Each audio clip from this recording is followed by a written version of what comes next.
En el nombre del Padre, y del Hijo, y del Espíritu Santo. Amén. Vamos a prepararnos para este encuentro de hoy, haciendo oración con el Evangelio del próximo domingo. Está tomado el capítulo 20 de San Juan. Al atardecer del primer día de la semana, los judíos se encontraban... un momento, antes de eso voy a hacer un arreglo, perdón, pero voy a poner la cámara para que la puedan ver más fácil en grande. Ahí, perfecto. Ahora sí que sí. Al atardecer del primer día de la semana, los discípulos se encontraban con las puertas cerradas por temor a los judíos. Entonces llegó Jesús y poniéndose en medio de ellos les dijo: «La paz esté con ustedes». Mientras decía esto, les mostró sus manos y su costado. Los discípulos se llenaron de alegría cuando vieron al Señor. Jesús les dijo de nuevo: «La paz esté con ustedes. Como el Padre me envió a mí, yo también los envío a ustedes». Al decirles esto, sopló sobre ellos y añadió: «Reciban el Espíritu Santo. Los pecados serán perdonados a los que ustedes se los perdonen, y serán retenidos a los que ustedes se los retengan». Tomás, uno de los 12, de sobrenombre el mellizo, no estaba con ellos cuando llegó Jesús. Los otros discípulos le dijeron: «Hemos visto al Señor». Él le respondió: «Si no veo la marca de los clavos en sus manos, si no pongo el dedo en el lugar de los clavos y la mano en su costado, no lo creeré». 8 días más tarde, estaban de nuevo los discípulos reunidos en la casa, y estaba con ellos Tomás. Entonces apareció Jesús, estando cerradas las puertas, se puso en medio de ellos y les dijo: «La paz esté con ustedes». Luego dijo a Tomás: «Trae aquí tu dedo, aquí están mis manos. Acerca tu mano, métela en mi costado. En adelante no seas incrédulo, sino hombre de fe». Tomás respondió: «Señor mío y Dios mío». Jesús le dijo: «Ahora crees porque me has visto. Felices los que creen sin haber visto». Jesús realizó además muchos otros signos en presencia de sus discípulos, que no se encuentran relatados en este libro. Estos han sido escritos para que ustedes crean que Jesús es el Mesías, el Hijo de Dios, y creyendo tengan vida en su nombre. Palabra del Señor. Gloria y honor a ti, Señor Jesús. Bien, pues, vamos a partir con el Evangelio el próximo domingo, que hemos escuchado recién. En la foto que aparece aquí ustedes pueden ver lo que se llama el Monte Sión o la Nueva Sión. En verdad, el monte en Jerusalén no está construido el templo de Jerusalén, es también el Monte Sión. Aquí los nombres se juntan. En un principio se creyó que en este sector, que era un poco afuera de la ciudad, era donde originalmente David, el rey David, se había ubicado. Pareciera que, bueno, es por ahí cerca. Pero este monte, Sión, que ustedes ven acá, es el barrio cristiano de los primeros siglos en Jerusalén, los primeros siglos del cristianismo en Jerusalén. Quedaba fuera de la ciudad, y aquí era donde se ubicaba la casa de Juan Marcos, del evangelista Marcos. Ustedes ven la foto que ven aquí de esta iglesia grande, es la iglesia de la Dormición. Hoy día hay un monasterio benedictino ahí. Y en esta iglesia de la Dormición estaba, es al lado del lugar de la casa de Marcos donde se hace la última cena. Era como un mismo terreno, por decirlo así, que hoy día se convierte en estas dos iglesias.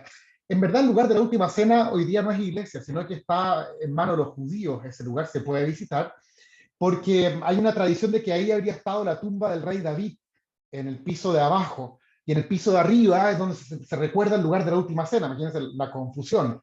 Entonces, hoy día está en manos de los judíos, y en el segundo piso uno puede recorrer este lugar que está acá, que es una iglesia, no es una iglesia, es una sala grande, se lo voy a poner un poco más en grande, es una sala grande, construida por los cruzados, gran parte de ella, donde los cristianos recordamos que fue la última cena, y también fue el encuentro del primer día de la resurrección, donde aparece este evangelio que hemos escuchado hoy, y también Pentecostés, se llama el cenáculo. En definitiva, lo importante es que estamos en un barrio cristiano, y en ese barrio cristiano empieza toda esta vida de la primera comunidad cristiana, se desarrolla todo en torno a este lugar. Un barrio que estaba en las afueras de la ciudad, afuera del muro, pero está pegado al muro actualmente cuando uno visita una parte importante de la ciudad antigua de Jerusalén. Bien, voy a sacar esta imagen para centrarnos en el tema fundamental, en el texto fundamental. ¿Qué es lo que ver del Evangelio de hoy? tiene dos partes este evangelio, ¿cierto? Una primera parte que sucede el primer domingo, el día de la resurrección del Señor, y la siguiente parte que sucede el domingo siguiente. En la primera no está Tomás, en la segunda sí está Tomás. El personaje fundamental es Cristo, obviamente, pero Tomás cumple un rol bastante importante en este evangelio. Sucede la primera parte de este evangelio, ¿cierto? Sucede por la tarde del primer día de la semana. Es la hora eucarística, es la hora en que la comunidad se junta a partir el pan en los primeros tiempos. Después se traslada a la misa para la mañana, cuando se incorpora el ayuno y un montón de cosas, pero lo común era que por la tarde la comunidad se reunía a partir del pan.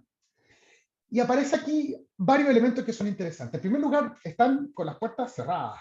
Eh, es una primera comunidad que está cerrada respecto al resto de la sociedad, al resto del mundo.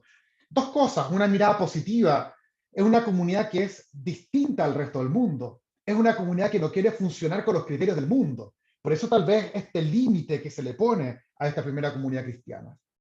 Pero por otra parte está una mirada también negativa, que es una comunidad que tiene miedo. Vamos a decir unas palabras sobre ese miedo a la comunidad que son muy importantes. Es una comunidad a veces, y nos pasa a nosotros, tal vez como parroquia o en algunas comunidades eclesiales pasa, o algunos sectores de la iglesia, que suele ser una comunidad que le tiene miedo a la sociedad, al mundo.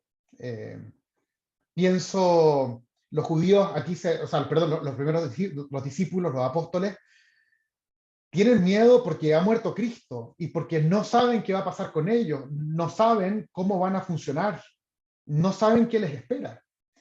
Pero ese miedo se ve reflejado hoy día en nuestro tiempo, en nosotros mismos. ¿Cuántos cristianos que tienen miedo de dialogar con el mundo? Tienen miedo, que sienten que el mundo es adverso, cuando en verdad siempre ha sido adverso, porque los criterios del mundo son distintos a los criterios del Evangelio. Una sociedad que le tiene, una iglesia que le tiene miedo a la modernidad, al desarrollo, a la tecnología, a la ciencia, al conocimiento, a las otras culturas, que sentimos que nos cuestionan y que no sabemos dar fundamentos de nuestra fe. Es un tema. Algunos cristianos viven con miedo al tiempo que vivimos. Eso es muy triste. Eso nos lleva a un inmovilismo, ¿cierto? Y a pensar que la forma de enfrentar el tiempo de hoy es dando las respuestas de ayer. El que tiene miedo se refugia en sus seguridades, en las respuestas que escuchó a sus padres o a sus abuelos. Atento con eso. Algunos sienten, por este miedo, sienten que todos son como enemigos. Y esto es bien impresionante porque yo lo experimento y ustedes también seguramente, que algunos sienten que los curas somos los enemigos de ellos, cristianos, que los curas somos los enemigos, que la sociedad de afuera son los enemigos, que las otras religiones son los enemigos, y hay algunos que viven la vida cristiana contra todo lo que existe, contra todo. Ellos no están dispuestos a cambiar el corazón, no están dispuestos a escuchar al otro ni a encontrarse con nadie. Ellos ya lo saben todo, ¿cierto? Y poseen la verdad. Yo siempre les digo, a esos hay que arrancarles a aquellos que nos quieren imponer una forma de mirar la realidad como la absoluta. Aquel que piensa distinto de ti es fascinante, y dentro de la iglesia hay un montón de diversidad en ese sentido. El que te obliga a pensar como él, arráncale, porque ese no está dispuesto al cambio. Primera cosa, vamos a volver a estos miedos, pero quiero partir por lo que dice el texto bíblico, que dice, al atardecer el primer día, se encontraban con las puertas cerradas por temor a los judíos, ¿cierto? Entonces Jesús se pone en medio de ellos. Nosotros tendemos a decir, bueno, Jesús se aparece en medio de ellos. Un momento, porque Jesús no se aparece en medio de ellos. Jesús está en medio de ellos. Jesús viene, porque Jesús viene no de nuestro mundo material. Jesús no entra por la puerta ante esta comunidad que está reunida, sino que Jesús viene de una realidad que es divina. Esa es una forma de presencia nueva de Jesús. Jesús no aparece mágicamente en medio de ellos, sino que Jesús está con ellos. Cuando la comunidad se reúne, Jesús está en medio de ellos. Y aquí viene cosas que son muy importantes, porque hoy día como que tendemos a ver, queremos como ver a Cristo, que va a ser todo el conflicto de Santo Tomás, que vamos a entrar en él, queremos ver como algo, una presencia como visible, material, tangible de Cristo. Y hay personas que se aferran a esa presencia de Cristo en la hostia por esa materialidad de la presencia. Una hostia que yo puedo tocar, que puedo comer. Y es cierto, ahí está Cristo presente. Pero es una realidad mucho más grande que la presencia material de Cristo en la hostia. Por eso, esta realidad divina de la presencia de Cristo, tenemos que verla no con los ojos biológicos, materiales, sino que tenemos que verla con los ojos del Espíritu, porque tenemos que ser capaces de ver lo invisible de Cristo. Ojo, porque alguien dirá, pero padre, ¿qué está diciendo? Como Jesús no está presente. No, no, no. Es una presencia real, pero invisible, porque no es una presencia material. El gran tema de la primera comunidad cristiana va a ser cómo abrir los ojos hacia esta realidad espiritual. Porque nosotros somos materiales, fuimos tomados del barro, dice el texto del Génesis, ¿cierto? Fuimos creados desde el barro. Y eso hace que nuestra realidad material, el conocimiento, gran parte de nuestro conocimiento, tiene que ver con un conocimiento sensible, por los ojos, por los oídos, por lo que podemos gustar, por lo que podemos tocar. Toda nuestra realidad sacramental tiene que ver con eso. Es una experiencia de Dios que pasa por los sentidos. Los sacramentos son signos sensibles, tocables, escuchables, que los puedo ver, pero son signos. El signo me remite a una realidad que no soy capaz de percibirla en su totalidad, que se manifiesta de forma simbólica, pero que es mucho más grande. Y eso hará como la gran enseñanza que podamos aprender en este evangelio que nos toca el próximo domingo. Termina diciendo el evangelio de San Juan de que de muchas formas Jesús hizo muchas otras cosas, pero ha querido presentar estos signos. ¿Por qué habla de signos cuando se refiere a los milagros? Porque claro, Jesús sana al ciego, pero cuando Jesús sana al ciego, lo que nosotros tenemos que ver, más que el milagro, que también es importante, es que Jesús es luz del mundo. Cuando Jesús resucita a Lázaro, tenemos que ver que Jesús es el Señor de la vida. Y cuando Jesús multiplica el pan, lo que vemos es que Jesús es pan de vida. A través de un signo concreto, vemos una realidad mucho más grande en Cristo. Cuando vemos la hostia eucarística, nosotros vemos una presencia mucho más grande que simplemente esa presencia material biológica. Es una presencia que abarca todo el misterio de Cristo. Bueno, lo hemos conversado otras semanas también. ¿Qué pasa con el miedo? ¿Por qué los discípulos tienen miedo y algunos de estos miedos están presentes en nosotros? Por eso quiero comentárselos también. Ya dijimos, hablamos una palabra sobre este miedo frente al mundo, que lo tenemos hoy día también nosotros. Algunos tienen miedo frente a una iglesia que el pastor no habla o que actúa de una forma distinta a la que nosotros actuaríamos y tenemos miedo a lo que hemos vivido hacia atrás y lo que viene hacia adelante. En primer lugar, los discípulos tienen miedo porque todavía no conocen a Cristo resucitado. Es aquí precisamente cuando lo van a conocer por primera vez a Cristo resucitado. A veces el miedo de nuestra propia experiencia eclesial puede tener que ver con eso, con que nos hemos a lo mejor aferrado o encontramos seguridad en una forma y no en un encuentro con Cristo. Ahí hay un primer punto que me parece importante. Hay un gran miedo que lo tenemos hoy y lo tienen los discípulos también. Ellos tienen miedo a la muerte. Cristo parece haber muerto, ellos también los pueden perseguir, los pueden matar. El creyente no teme a la muerte. La muerte será un momento en que nos encontraremos con el Señor de una forma plena. Obviamente la muerte de nuestros seres queridos va acompañada del dolor por la separación, pero no del miedo. Precisamente somos cristianos porque en Cristo la muerte es un tema que tenemos resuelto. Tenemos dudas frente a algunas cosas, pero tenemos una certeza fundamental, que Cristo resucitó y que nosotros estamos invitados a vivir desde ahí nuestra vida.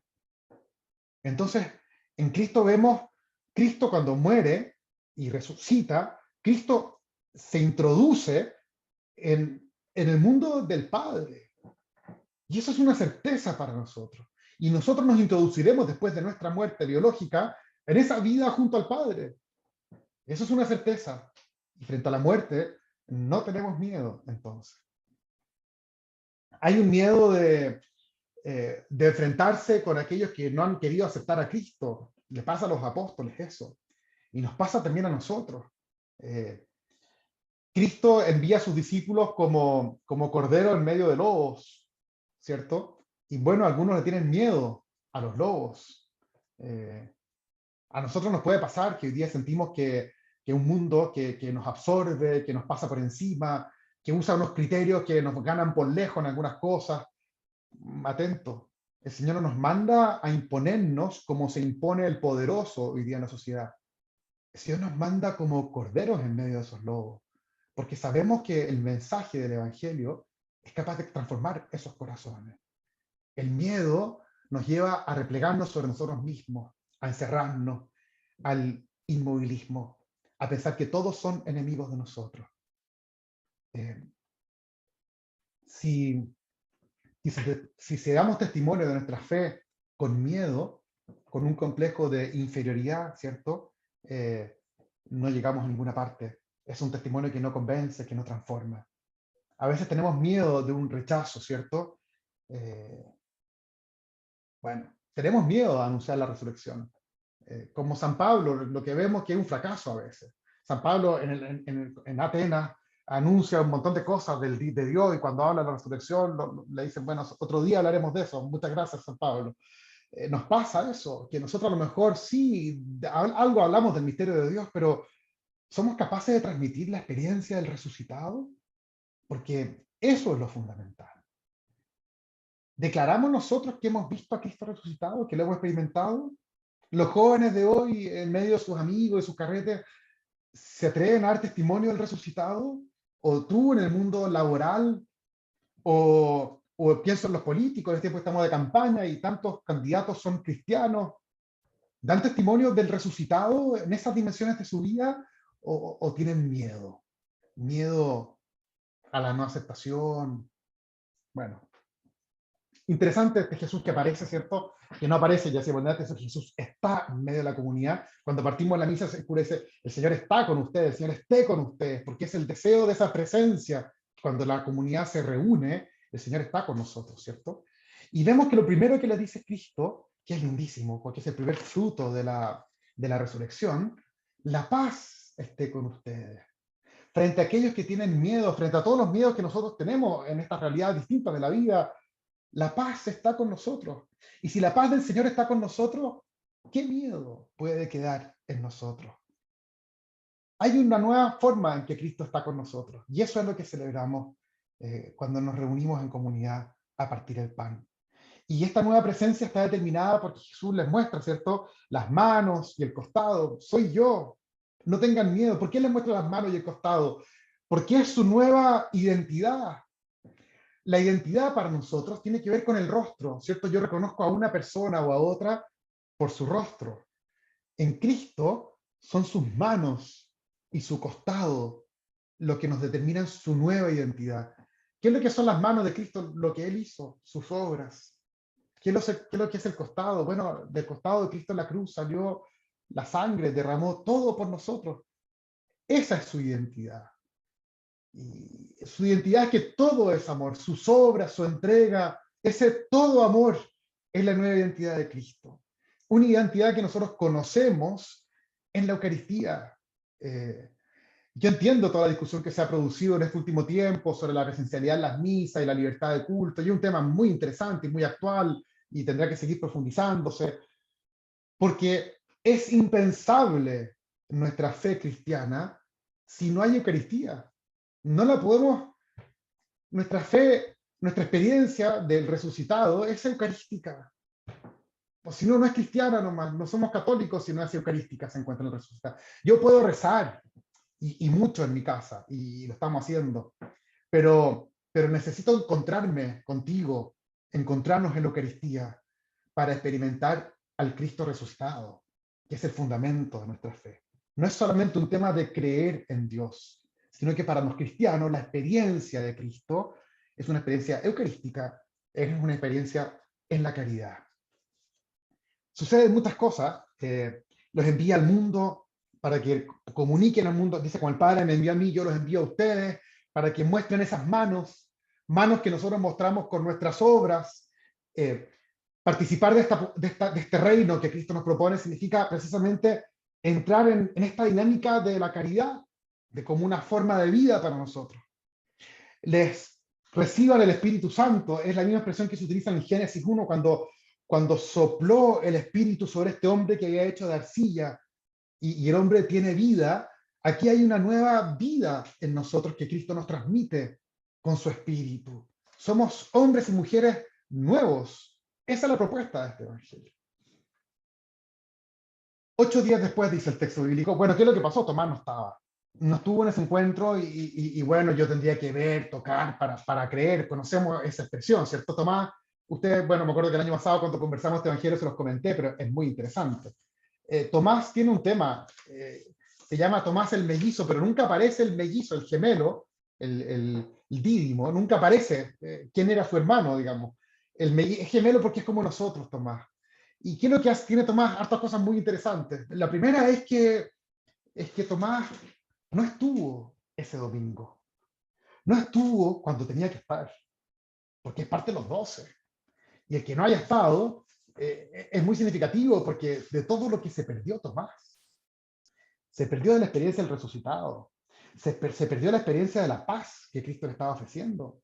Se perdió este perdón de los pecados, se perdió este espíritu que el Señor estaba dando, se perdió de todo, porque no estuvo. ¿Y por qué no estaba Tomás? Bueno, por varias razones, y aquí nos puede pasar a nosotros o a tantas personas que nosotros conocemos. Lo primero que experimentamos es que Tomás no estuvo dentro, estaba afuera. Hay muchos cristianos que están fuera de nuestra comunidad y que son cristianos también. Y tal vez en el censo ponen que son cristianos y son miembros de la iglesia, obviamente que sí. Pero cuando no están dentro de la comunidad, están fuera. Eh, Tal vez algunos piensan que no necesitan de la comunidad. Piensan que con la experiencia individual, en el hogar, en la casa estoy mucho más tranquilo cuando rezo, entonces me basta con eso. O tal vez hay algunos que se han desencantado con la iglesia, y claro, yo creo en Cristo, pero no necesito de la iglesia, no necesito de la comunidad para creer en Cristo. Yo tengo mis dudas, porque si creer fuera un cuento intelectual, me bastaría con leerme un buen libro, ¿cierto? El creer verdadero no es un tema intelectual, es un tema de poner la vida en las manos del Señor.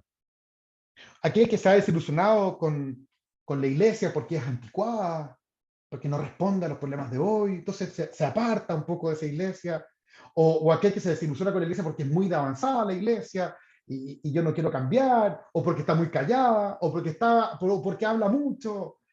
Bueno, es interesante porque esos cristianos que están fuera se están perdiendo de todo, como Tomás. Por eso Tomás es nuestro mellizo, porque muchas veces nos hemos quedado fuera.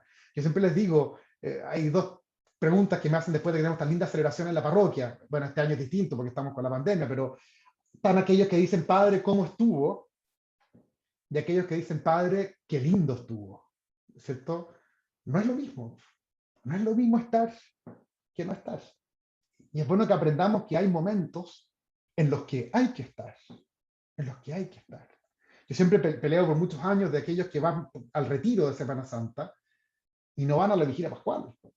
Dice, pero no están entendiendo qué es lo realmente cristiano. Lo cristiano no es el retiro, no es un pensamiento. Lo cristiano es celebrar junto la resurrección de Cristo. Bueno, eso solo quería comentar porque va a ser importante. Solo en la comunidad es donde tenemos la experiencia del resucitado. Y esa experiencia de comunidad se da, en primer lugar, obviamente, en la caridad, y en un lugar privilegiado se da en la Eucaristía. Nuestra comunidad es totalmente eucarística. Si te pierdes la Eucaristía, te lo pierdes todo. Y lo hemos experimentado. Ha sido un año en que no hemos podido estar en la Eucaristía físicamente, y sin embargo la presencialidad virtual ha sido tan significativa para muchos. Ha sido tan importante. Lo experimentamos esta Semana Santa, en que sí tuvimos una experiencia comunitaria eucarística fundamental. ¿Qué pasa con Tomás? Y aquí vamos a entrar en el último tema que les quiero comentar. Tomás tiene esa mentalidad que es interesante porque está tan presente en nuestro mundo, como les decía al principio. somos seres materiales y queremos conocer a través de lo material. Tomás quiere verificarlo. No, si yo no veo, no toco, no lo creo que haya resucitado. ¿Qué es lo que le pasa a Tomás? Que, bueno, él tampoco está pidiendo algo muy extraño. Quiere pedir que lo que ellos experimentaron, él quiere experimentarlo también, ¿cierto? Si ustedes lo vieron, yo quiero verlo también para realmente creerlo. Eh, pero él, cuando habla de tocar y verlo, habla de un ver material, de un ver a través de los sentidos biológicos de nuestro cuerpo. Este es un deseo que está muchas veces presente en nosotros. Me impresiona cuánta gente se acerca diciendo, padre, demos una charla sobre los milagros eucarísticos, padre, hay un científico que investigó que la gota de sangre que cayó en el corporal, que está guardado en Orvieto, esa gota de sangre es RH negativo, o no sé cuánto, etcétera, y un montón de cosas como científicas que está bien, pero, pero la experiencia del resucitado no es una experiencia material. No es posible conocer a Cristo de esta forma material. Por eso cuando nos centramos en los milagros y pensamos que nuestra experiencia de Dios va a ser a través de los milagros que Él vaya haciendo en mi vida, les cuento algo, esa experiencia, esa no es la verdadera experiencia de Dios. La verdadera experiencia de Dios eh, es entrar en este mundo no material que Cristo nos propone. Es entrar en ese mundo, en esa casa del Padre, donde Cristo entre. Es entrar con Él. Es algo que no es verificable por la ciencia, sino que es algo que se alcanza por la fe. Esa es la propuesta del Señor. Estando en comunidad, el Señor resucitado viene y está con nosotros. Y el Señor invita a Tomás a verificar, cierto, mete las manos en el costado, pero ese verificar no es que toque la llaga, no es eso lo que está diciendo el texto bíblico. Lo que está diciendo es que métete en mis manos, en mis llagas, ya haz tú lo mismo, vive esto. Esa es la propuesta del Señor, que podamos seguir su camino de entrega. Podríamos pensar que Juan, cuando escribe este evangelio, le tiene como un poco de mal a Tomás, porque en verdad Tomás aparece pocas veces, 3 veces, habla, y las 3 veces tienen que ver con dudas. Señor, ¿cómo vamos a ir donde tú vas si no sabemos a dónde tú vas? Y Jesús le responde, yo soy el camino, la verdad, la vida. Son textos en que Tomás como que nos está entendiendo demasiado, porque nos refleja a nosotros. Nosotros tenemos esas dudas. Tomás termina con esta gran profesión de fe, ¿cierto? Señor mío y Dios mío. Es la profesión de fe más importante del Evangelio. Tomás termina confirmando, ¿cierto?, lo que verdaderamente es. Él ha visto, termina viendo la verdadera identidad de Cristo. Es la verdadera identidad del crucificado que se ve en el resucitado. Esa es la verdadera identidad del Señor. Bien, una palabra final sobre los signos que les decía delante, que creo que son muy importantes. Los signos, que son los milagros en el Evangelio de San Juan, no son para impresionar a la audiencia, no. Son para que conozcamos quién es nuestro Señor, quién es verdaderamente Jesucristo. Por eso les quiero insistir, cuando multiplica los panes y alimenta a la multitud, el Señor, Él es el pan de vida. Cuando cura al ciego, el Señor es verdadera luz del mundo. Cuando el Señor resucita a Lázaro, Él es el Señor de la vida. No nos confundamos. A través del signo, no nos queremos admirados solamente con el signo, sino que vamos a lo que verdaderamente significa ese signo. Eso es lo que San Juan nos quiere revelar en todo su evangelio. Con este evangelio que leímos, que vamos a leer este domingo, termina el evangelio. Después tiene un agregado, capítulo 21, y tiene un segundo término del evangelio, que es muy bonito, cuando va a la orilla del lago, ¿cierto? Se aparece a la orilla del lago y en la mañana comen este pan los discípulos, etcétera, cuando van a pescar nuevamente los discípulos. Pero este es el primer término del Evangelio de San Juan y es muy significativo, porque todo lo que nos cuenta Juan es para que nosotros aumentemos nuestra fe. Bien, les voy a habilitar para que si alguno quiere decir algo, preguntar algo, puede hacerlo en voz alta. Cuéntenos nomás. Ya, yo. Primero que nada, Denise. feliz cumpleaños y felicidades por todas las actividades de religión pascual y todo eso. Ya, acaba mi pregunta, que hace rato que me quiero preguntar eso. Que, a ver, ¿por qué los sumos sacerdotes en esos tiempos de Jesús dudaban siempre de él si habían visto todos los milagros que él hizo? Se supone que, o sea, en esos tiempos los sacerdotes tenían que creer en él, porque era una persona como tan importante, tan iluminado, pero ellos siempre dudaban. Como que yo sentía que los sumos sacerdotes y la gente que participaban ahí, o sea, que estaba en esos Sí. tiempos, son como Tomás. ¿Por qué? Porque estaban dudando de él. Le dieron, Sí. o sea, están con los rabitos ahí, aquí, pero dudaron de él. Y eso es lo que no entiendo, porque si vieron los Sí. milagros, ¿para qué dudaron? Y eso a mí me duele porque los sumos sacerdotes lo toman como las personas más malas que hay en esos tiempos. No, no son malos. Mira, yo te diría que en general Jesús, por ejemplo, no tiene problemas con los sacerdotes, que son los levitas que están en el templo. Son más bien como los sacristanes, por ahí. Pero fíjate que Jesús no tiene problema con ellos. Sí tiene problema con los sumos sacerdotes, como tú dices, que son la familia de Caifás, de Anás, que son los que tienen el poder del templo. A ellos les cuesta mucho aceptar al Señor porque ellos están cómodos. Ellos están cómodos en su situación de poder, están cómodos con sus seguridades puestas en el templo. Y Jesús viene a romper con eso. Entonces, para ellos aceptar a Cristo les significaba, en el fondo, renunciar a sus privilegios y a un montón de cosas que tenían. Pasaba un poco eso con los fariseos también. Uno de ellos es Nicodemo, que Nicodemo, a pesar de tener esta situación privilegiada, él comprendió lo importante que era Cristo y lo siguió. José de Arimatea también va a ser importante en esos seguidores primeros de Cristo. Pero de los sumos sacerdotes, que era una familia que especialmente se dedicaba, estaba a cargo de los asuntos del templo, claro, Jesús entra en problema con ellos, y ellos son los que deciden al final matarlo. Va a ser Caifás el que decide, y seguramente se asoció con Pilatos para que terminaran crucificando a Cristo. Importante lo que tú preguntas, Denise, así que te agradezco la pregunta. Es muy importante entender que cuesta aceptar a Cristo, sobre todo cuando nos mueve de nuestras seguridades, cuesta mucho aceptar a Cristo. Claro, incluso al final todos son Tomás, pues, en estos tiempos de Jesús, porque todos dudaron de él al final. No todos, algunos no lo conocieron, otros sí, y algunos lo conocieron O y igual sea, los dudaron. Sí, discípulos de él no, pues los discípulos claro, siempre fieles, pero las otras claro. personas, Sí, sí. así es. Muy bien, sí. ¿Qué más quisiera preguntar alguno de ustedes? Padre, hola Sí, padre. Sole, ¿qué tal?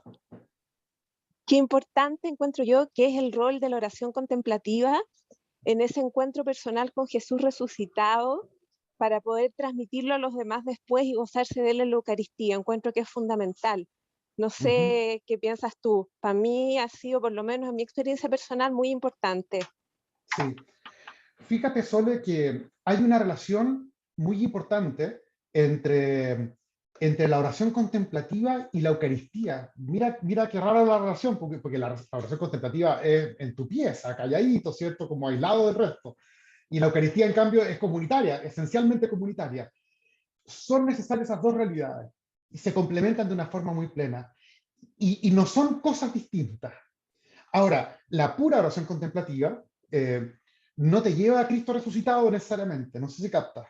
La experiencia de Cristo resucitado, que es lo propiamente católico, es eucarística.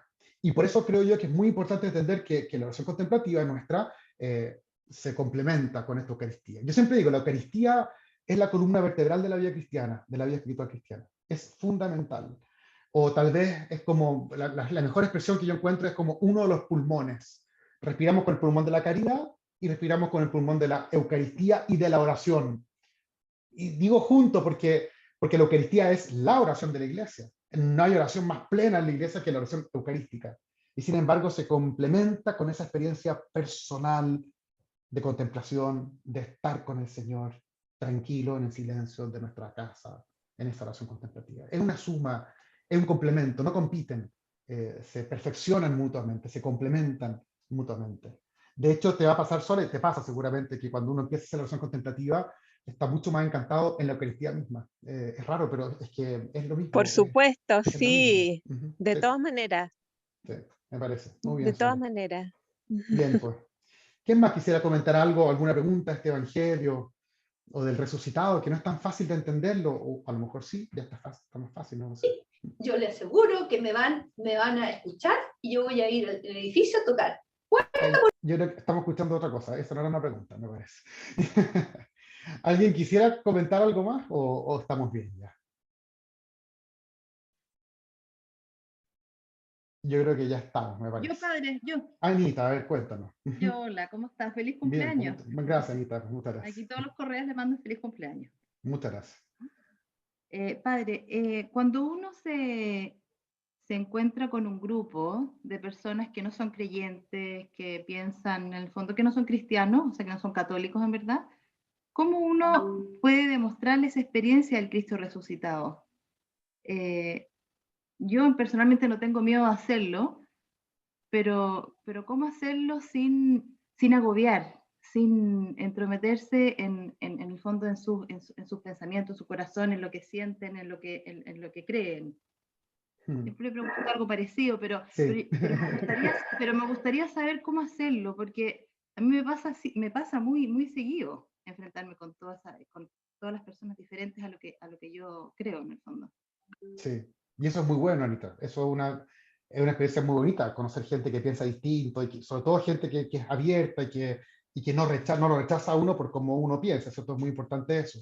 Yo creo que, Anita, bueno, es que son variaciones sobre el mismo tema. Tú siempre haces la misma pregunta con distintos fondos, pero es la misma pregunta, que es una inquietud muy importante. En el fondo, ¿cómo dar testimonio de Cristo en el mundo de hoy, sin imponer nada? Yo siempre te digo lo mismo, que todos buscamos lo mismo, Anita. Todas las personas humanas tenemos un gen espiritual que nos lleva a buscar a Dios y nos lleva a buscar la felicidad. Entonces, cuando tú les muestras que lo que ellos buscan, tú lo has encontrado, tú lo has experimentado, eso contagia. O sea, el testimonio tuyo, y no me refiero a hablar, sino que el testimonio de tu vida es lo que realmente convierte a otros. Porque lo que ellos buscan, tú ya los has encontrado en Cristo. Y eso es el testimonio que tenemos que dar hoy día ante el mundo. Por eso tenemos que vivir nuestra vida, en primer lugar, coherente con lo que creemos. Si decimos que el Señor es una vida plena y feliz, tenemos que vivir felices y alegres. Ah, claro, pues, claro. Es muy importante La niñita todo de... eso, me parece. Así que creo que ahí hay una pista, Anita, que te puede ayudar a intentar responder esta pregunta que es compleja, porque no es, si tuviéramos la respuesta, te das cuenta que ya lo hemos dicho y tendríamos a todo el mundo convertido. Pero no es así. Es un proceso, pero pasa por el testimonio de otros. Por eso lo comunitario de la fe es tan importante. No es un libro que haya que leerse, sino que son otras personas que nos han llevado a nosotros a tener la experiencia de Cristo. Y nosotros llevaremos a otros a esa experiencia también. Eso es lo que creo. Gracias. Bien, Anita. Muy bien. Yo tengo Manuel, un comentario que lo comento todas las veces que me meto. Yo entiendo entiendo la frase final de Jesús, felices los que creen sin haber visto, pero yo creo que uno, no por la mentalidad racionalista solamente, sino el ser humano necesita hechos concretos para fundamentar por qué tiene fe, en el fondo, para fundamentar la fe que tiene. Uno necesita haber metido las manos, o sea, metido la mano en la llaga, en meter la mano en el costado. Uno necesita tener esa experiencia en el hecho concreto que sea. Pero... Sí, Manuel, lo que pasa es que aquí hay un tema de la fe que uno dice, todos necesitamos verificar nuestra fe. Entonces, todos de alguna forma queremos, de alguna forma que se nos manifieste Jesús resucitado, como buscando nuestra certeza. Y eso está bien. Lo que pasa es que si tú piensas que esa verificación va a ser biológica, que lo vas a ver biológicamente, estamos en problema. Esa no es la forma de verificar al resucitado. A Cristo resucitado lo verificamos con los ojos de la fe. Y tenemos que aprender a abrir los ojos de la fe, para aprender a reconocer a un Señor que está totalmente presente con nosotros siempre. Esa es la gran diferencia. Hay una verificación, pero con los ojos de la fe, no con los ojos de la biología. Y ese es el punto, porque hoy día hemos valorado mucho el conocimiento material, científico, como el único conocimiento verdadero. Y este conocimiento de la fe, bueno, Juan Evangelista que entró, vio y creyó, eso es fundamental. Esa verificación es fundamental para nosotros también. Eso creo. ¿Ves? Bien, muy bien, Manuel. Sí. Bien, pues vamos a dejar hasta aquí. ¿Les parece? Llevamos ya 45 minutos y para que no se nos cansen, creo que el Evangelio es lindísimo. Recen con él esta semana porque son de los textos bonitos y contundentes que tenemos en este tiempo de Pascua. Todos los domingos tendremos unos evangelios muy lindos, así que Aprovechenlos también. ¿Bien? Vamos a hacer esta oración final, simplemente un Padre Nuestro, pidiendo al Señor por cada uno de ustedes, por sus preocupaciones, que el Señor también pueda asistir a nuestros enfermos, a quienes están pasando más mal en este tiempo, que el Señor derrame su gracia sobre ellos. Padre nuestro que estás en el cielo, santificado sea tu nombre. Venga a nosotros tu reino. Hágase tu voluntad así en la tierra como en el cielo. Danos hoy nuestro pan de cada día. Perdona nuestras ofensas, como también nosotros perdonamos a los que nos ofenden. No nos dejes caer en la tentación y líbranos del mal. Amén. Y la bendición de Dios Todopoderoso, Padre, Hijo y Espíritu Santo, descienda sobre ustedes, sus familias y les acompañe siempre. Amén.